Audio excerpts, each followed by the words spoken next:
이게 어디가 캄보디아예요 지금. 다 중국말이잖아요. 캄보디아뿐만 아니에요. 중국의 범죄 조직이 동남아시아로 눈을 돌리기 시작 삐져나오는 거죠. 캄보디아가 중국 범죄 조직의 천하가 된 배경입니다. 모든 사태의 원인으로 보여지지만 중국 정부도 곤혹스러워요. 그럼 이제 다음 넥스트 다음은 어디냐.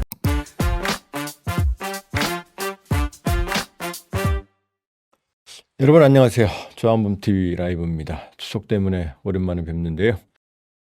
오늘 즐겁지 않은 얘기입니다. 캄보디아 사태, 온 나라, 또 아시아, 또 전 세계를 뒤집고 있는데요. 구조적인 배경, 사태의 표피적인 것보다는요, 구조적인 배경을 좀 볼 건데요. 결론은 어제 오늘 일이 아니었다. 그리고 이거는 빙산의 일각이다. 그리고 다 이유가 있었구나. 이렇게 정리가 되겠습니다. 자, 캄보디아 사태 원인, 구조적인 원인의 첫 번째는 중국입니다. 중국이 원래 중국의 흑사회라고 불리우는 중국의 어둠의 세계. 이건 또 우리가 아는 중국 무협지, 강호 이런 것하고도 좀 관련이 있죠.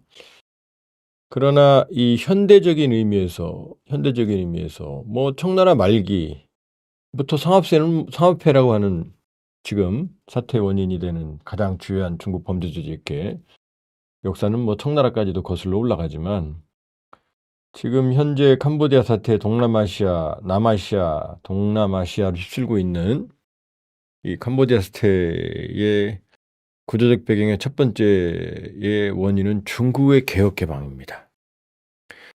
1978년 덩샤오핑이죠.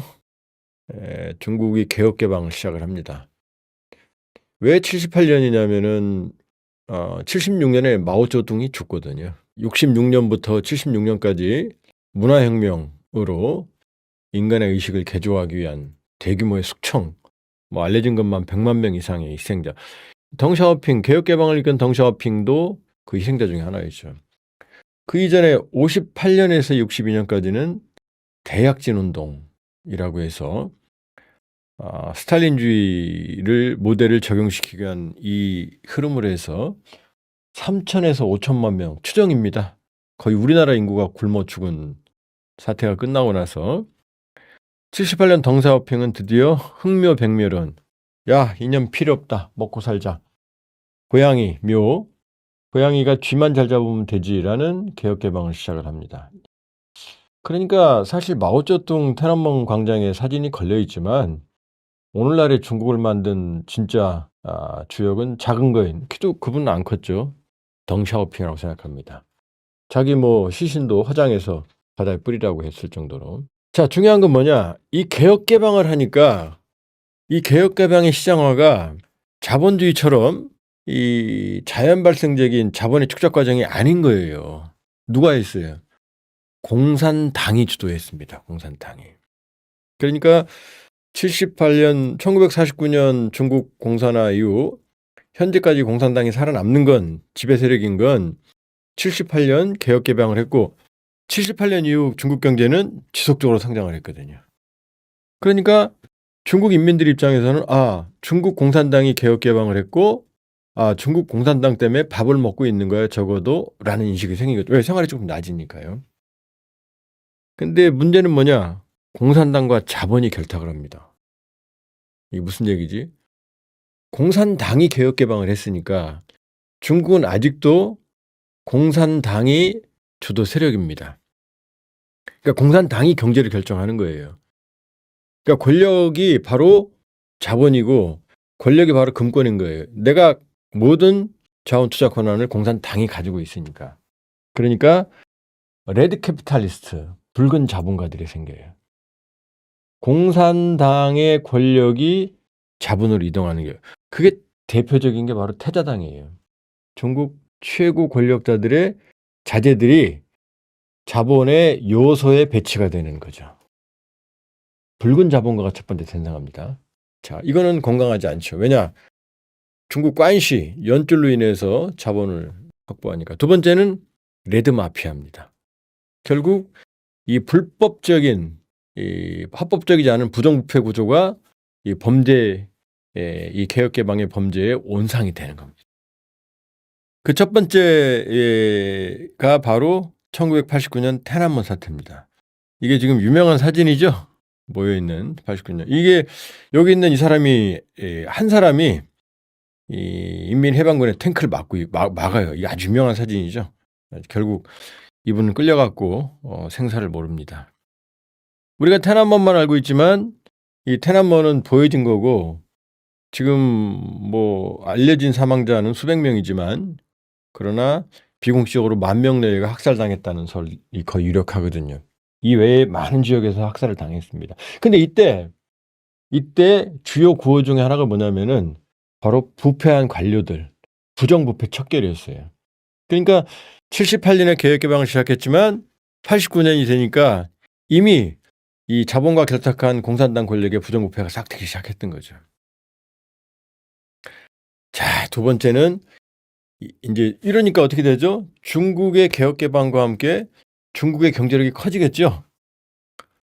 그러니까 중국 자본들이 중국 안에만 있는 게 아니라 이제 인근으로 이제 흩어지기 시작을 합니다. 그 두 번째 결정적인 계기가 바로 시진핑의 집권입니다. 그러니까 시진핑이 원해서 지금 시진핑은 원래 반부정부패 캠페인을 했어요. 왜냐? 시진핑이 집권했을 때도 중국 내부에 부정부패가 심했기 때문에 그러니까 부정부패, 범죄, 공산당 권력이 결탁을 하는 거죠.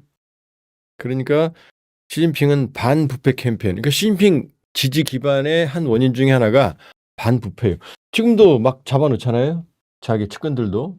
이번에도 이 중국 당중앙군사의 서열 3위 허웨이둥도 군적이 박탈됐죠. мя오와도. 그런 식으로 반부패 캠페인을 합니다. 두 번째는 뭐냐면은 더 큰 게 뭐냐? 1대1로예요. 원벨트 원로드. 중국을 중심으로 전 세계의 교통 물류망을 해상 육상을 장악하겠다. 그러니까 중국 자본들이 해외로 뻗어나가기 시작합니다. 그럼 지금 보면 어떻게 되죠? 제일 가까운 데가 어디입니까? 동남아시아잖아요. 자, 이쪽으로 나오면 노란색 쪽으로 나오면 미얀마거든요. 그럼 인도양으로 바로 나옵니다. 그다음에 지금 캄보디아를 통하면은 남중국해로 나옵니다. 라오스도 마찬가지고. 그러니까 이 중국의 이 개혁 개방으로 인한 자본의 축적, 경제 성장, 그다음에 시진핑의 이 1대1로 이게 되니까 동남아시아가 중국 자본의 밥이 됩니다. 그러니까 중국 자본이 인프라부터 시작해서 진출하기 시작하는 거죠. 그럼 여기에 뭐가 따라가느냐? 이제 카지노, 그다음에 관광산업부터 시작한 이 아시아 이 저개발국에 중국 자본이 깊숙이 침투하게 됩니다. 그러면 지금 문제가 되는 캄보디아를 비롯한 아시아 각국은 라오스, 미얀마 권력이 그 국가들한테 좀 죄송한 얘기지만 부패한 정권 지금 영화 많이 나오죠. 간부들한테 뇌물 줬다. 경찰들한테 신고하니까 도의로 범죄 조직하고 연계되더라. 그다음에 한국으로 송환될 때도 뇌물을 줘야 된다더라. 그러니까 부패했어요. 일단 정권이 부패했고 장기 독재국 국가들입니다. 그러니까 중국 자본이 진출했고 중국 자본과 현지 정권, 독재 정권과 부패 정권이 결탁을 합니다. 그러면서 중국 자본을 중심으로 21세기 뉴 차이나타운 형성이 됩니다. 차이나타운은 뭐 아주 오래됐지만 청나라 말기 쿨리로 불리는 가난한 중국 노동자들이 이 살기를 찾아서 전 세계로 흩어지는 거 아니겠어요? 근데 그 차이나타운과 21세기 1대1로의 뉴 차이나타운은 다릅니다. 일단 중국이 갑이에요. 자본을 가지고 들어가니까. 두 번째, 현지 정권과 결탁을 해요. 여기에 부정부패 구조가 있고 여기에 카지노부터 도박산업이 들어가고 사형산업이 들어가고 여기에 범죄 조직이 기생할 수 있는 온상이 되는 겁니다. 그러니까 중국의 카지노, 사형산업, 이게 캄보디아거든요. 이게 어디가 캄보디아예요 지금. 다 중국말이잖아요.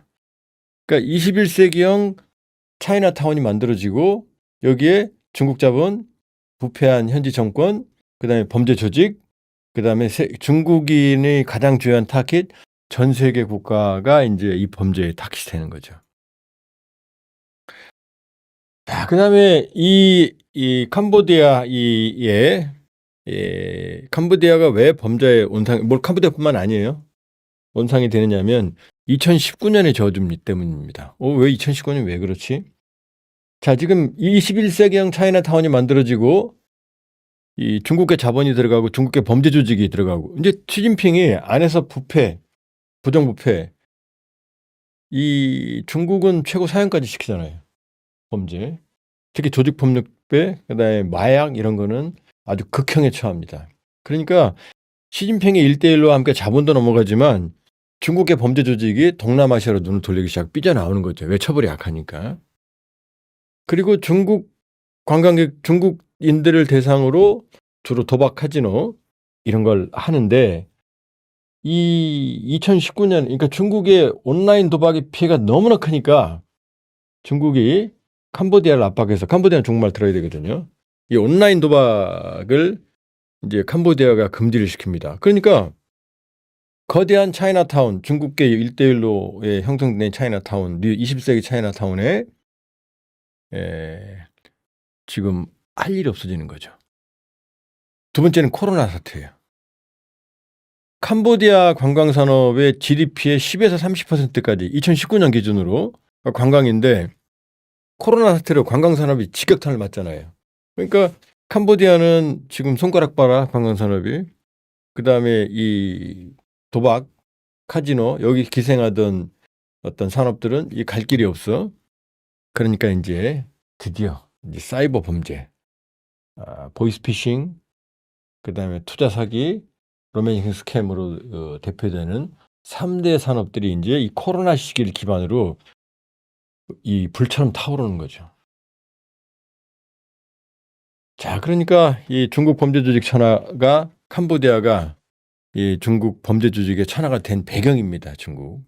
보이스피싱, 투자 사기, 로맨싱 스캠. 그리고 이 이면에는 중국계 자본의 진출, 21세기형 차이나타운 형성, 여기에 중국의 범죄 조직이 장악하는 이런 흐름이 있었고요. 자, 그러니까 지금 이거 기억나세요? 뭐 시진핑 산이 불태웠다, 네팔에 필리핀도 터졌다. 이게 뭐냐면 중국 자본이 들어가고 부패한 정권과 네팔이든 필리핀이든 방글라데시든 어디든 지금 정권이 무너지는 그런 데들은 모두 부패한 정권과 지금 중국 자본이 결탁을 하니까 이런 일들이 벌어지는 거예요. 자, 두 번째는 그런 원인은 뭐냐? 바로 캄보디아입니다. 바로 이 사람 한쪽 눈이 이상한 게 이제 실명을 한 양반인데 그 유명한 크메르루즈 킬링필드의 주역인 폴포트 정권 크메르루즈에 참여를 했습니다. 물론 이 크메르루즈 폴포트 정권과 갈등을 빚고 베트남으로 이제 망명을 합니다. 그러다가 78년 말 79년에 베트남이 캄보디아를 침공할 때 이 폴포트를 쫓아내고 같이 이제 훈센이 들어오는데 이때부터 1985년에 수상에 취임을 합니다. 52년생이에요. 52년생. 그럼 몇 살이에요, 지금? 32살. 그러니까 이때부터 사실상 그 이전에는 이제 최연소 외무상을 했고요. 취임을 해서 현재까지 지금 현재는 상원 의장이지만 중요한 건 자기 아들이 총리거든요. 실권자거든요. 물려주고 나온 거예요. 그러니까 지금도 훈센 뭐 아들뿐만 아니고 아들, 조카 이 집안이 캄보디아의 정재계를 모두 주무른다고 보시면 됩니다. 주무른다고. 캄보디아도 기회가 있었어요. 1990년. 지금 캄보디아 왕이 있는데 왕도 훈센이 임명합니다. 왕이 자동적으로 임명되는 게 아니라 노로돔 가문인데 노로돔 시아문이라고 있는데 이 국왕선출위원회를 훈센이 장악하고 있어요. 그러니까 자기가 마음대로 허사비를 세울 수 있는 거죠. 1997년이 왜 중요하냐면 노로돔 시아누크 왕이 죽고 나서 그 아들이 노로돔 라나리드라는 왕자가 이 사람이 이제 권력 승계 1위였는데 왕승이 이 사람은 정치의 뜻이 있었어요. 허사비 왕보다는. 그래서 훈신팩당을 만들어서 이 정치를 하려고 했는데 이겼어요. 선거에서. 그런데 훈센이 쿠데타를 일으켜서 라나리드를 축출하고 권력을 장악합니다. 이때 인터넷 찾아보시면 알겠지만 폴포트가 했던 똑같은 방식으로 반대 세력들을 고문하고 처형하고 그 시신들이 길거리에 뒹구는 참혹한 일들이 벌어진 일들이 있었어요. 그러니까 아주 잔혹한 통치를 통해서 지금 권력을 그러니까 캄보디아는 지금 야당이 없다고 보시면 돼요. 그리고 그 아들 혼만의 총리 승계합니다. 그럼 이제 대충 이쯤 되면 말이 되겠죠? 이 40년 독재 체제가 이게 제대로 돌아가겠습니까? 정상적으로 투명하겠습니까? 그러니까 꼭대기에서부터 자 볼까요? 이 혼센 일가는 재산이 최소 수십억 달러고요. 100개 이상 기업의 소유 및 그다음에 자본과 관련이 있다라는 거고. 그럼 40년 동안 통제를 하면서 이 저 부정부패의 뿌리가 얼마나 깊겠습니까? 이게 지금 그 이번에 사고 친 나쁜 놈이죠. 천즈죠. 프린스 그룹. 그 회장이죠. 이게 혼센이잖아요. 이 사진이 한 장 있는 게 아니에요. 여러 장이 있어요. 여러 장 지금. 이 천즈는 이 극악무도한 범죄의 주역인 천즈는 지금 캄보디아 정부의 고문입니다. 그러니까 쉽게 말하면 총리 고문인 거예요. 말 다 한 거 아니겠어요? 어떻게 거대한 쉬운 세계 웬치 영어로 컴파운드 범죄 단지 그런데 작은 소규모도 있을 거 아니에요. 그럼 300개 이상이라는 거예요. 그런 게 이 혼센 정부의 비호가 없이 수백억 달러를 주무르는 산업이 가능하겠습니까? 그러니까 첫 번째는 중국 자본과 중국 범죄 조직의 진출이 기반이었던 거고 두 번째는 이제 캄보디아의 이 정권, 독재 정권, 야당이 없는 그러니까 정치 세력은 40년 독재인 거고 야당은 견제 세력이 없고 그러다 보니까 시민사회가 제대로 기능을 할 수가 없는 거죠. 이게 두 번째 요인입니다. 어느 정도냐면은 캄보디아가 뭐 사행산업, 이 사기산업이 뭐 GDP의 절반이다. 아까 제가 말씀드렸잖아요. 관광산업이 한 최대 10에서 30%라고. 근데 어떻게 사기산업이 50%겠어요? 그건 과장된 거고. 그 정도로 컸다는 거거든요. 어느 정도로 훈센 정권, 캄보디아 정부가 이 사행산업과 깊은 관련이 있냐면 자, 캄보디아의 상당히 주요한 수입원이 그러니까 사행산업, 카지노, 도박, 그다음에 온라인 범죄와 연관이 돼 있는 건 분명해요. 그러니까 이게 타격을 받으면 위험해지거든요. 이미 캄보디아는 작년, 재작년부터 중국의 압박으로 이 스캠 범죄부터 시작해서 카지노, 2019년에 전자도박은 중단됐고 어려움을 겪기 시작을 했거든요. 그리고 캄보디아의 카지노의 주요 고객 중에 하나가 태국이었거든요. 근데 태국인들의 피해가 크고 그다음에 캄보디아 도박으로 돈이 많이 나가니까 태국이 캄보디아 내 카지노 합법화를 추진을 합니다. 그러니까 이 7월 24일 날 있었던 4일간 그 태국 군사력의 2분의 1도 안 되는 인구는 절반에 불과한 GDP는 10분의 1에 불과한 캄보디아가 전투기는 한 대도 없는 태국을 공격했거든요. 이때도 이 캄보디아 내 사행산업에 대한 태국에 의한 타격을 우려해서 태국을 공격했다는 설이 유력합니다. 그러면 이제 이 캄보디아 내에 민심을 결집시킬 수 있고 민족주의를 자극할 수 있고 태국을 경고할 수 있으니까. 자, 그렇게 보면 이번 사태로 그러면 훈센 정권은 어떻게 되느냐? 훈센 정권이 이번 이 범죄, 웬치, 컴파운드 이런 스캠 범죄, 보이스피싱 이것과 자유롭다고 할 수는 없겠죠, 분명히. 그러면 지금 캄보디아는 관광과 이 사행산업에 상당히 의존하고 또 이 범죄 산업과 연관된 사실은 그 산업 연관 효과도 꽤 컸을 거거든요. 이게 아마 직격탄이 될 겁니다, 상당히.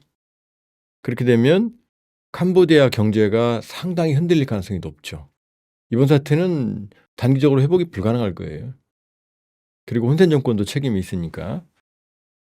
그러면 지금 모든 동남아시아, 남아시아 이 주요한 이 저개발 정정이 불안한 국가들 네팔, 방글라데시 이런 데들 파키스탄도 불안하죠. 필리핀도 불안하고 인도네시아도 이런 데들이 Z세대가 움직이는데 캄보디아 Z세대도 가만히 있을까요? 이거 먹고 사는 문제인데 저는 이번 타격으로 인한 캄보디아 내의 경제적인 위기의 도래, 이거는 훈센 정권에게 상당한 위협론이 될 거다 이렇게 생각합니다. 자, 그럼 이제 다음 넥스트. 다음은 어디냐? 지금 캄보디아만 보고 계시죠? 아니에요. 지금 라오스, 미얀마, 캄보디아 이 세 나라가 제일 지금 이번에 있었던 캄보디아 사태와 유사한. 라오스만 볼까요? 라오스에도 중국 자본이 아주 많이 들어가 있거든요. 골든 트라이앵글이라고 라오스 북부에 중국에서 멀지 않은 곳에 GT, 골든 트라이앵글 SEG, 스페셜 이코노믹 존, 자유무역 경제지대가 중국 자본에 의해서 건설이 되어 있거든요. 여기가 또 이 캄보디아 이번에 있던 시아노크 율과 똑같습니다. 아니 더 할지도 몰라요. 지금 지난해 기준으로 봤을 때 여기에는 콜센터라고 그러는데 이게 온라인 범죄죠 사실은. 400여 개의 불법 조직들이 활동을 하고 있다는 통계. 지난해부터도 계속 지금 단속을 하고 있어요. 그러니까 지금 중국이 여러 가지로 이 모든 사태의 원인으로 보여지지만 중국 정부도 곤혹스러워요. 왜냐?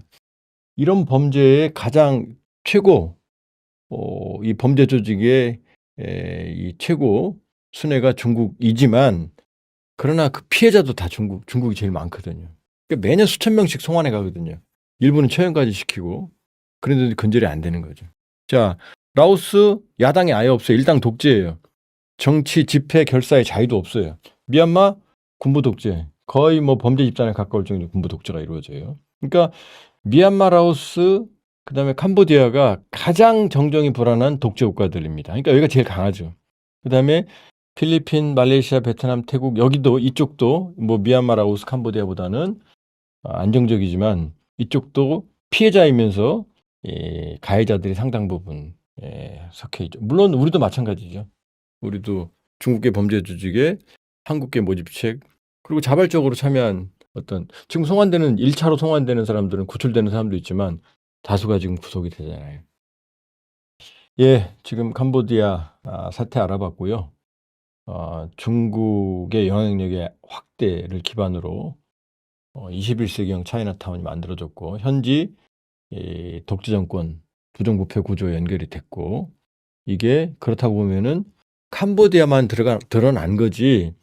지금 우리 캄보디아만 보거든요. 아니거든요. 라오스, 미얀마 이쪽도 손대기 어려울 정도로 힘든 상황이고 또 전체적으로 동남아시아, 아시아, 남아시아 전체에 문제가 산적해 있다. 그리고 우리도 자유롭지 않다. 왜? 우리 안에도 지금 다양한 조직들이 연계돼 있잖아요. 따라서 이 캄보디아 사태 일회성 단속이나 처벌만으로는 해결되기 어렵다. 강력한 국제 공조, 그다음에 국내 각성, 그다음에 당국의 적극성 있는 대응 이런 것들이 모두 필요한 상황입니다.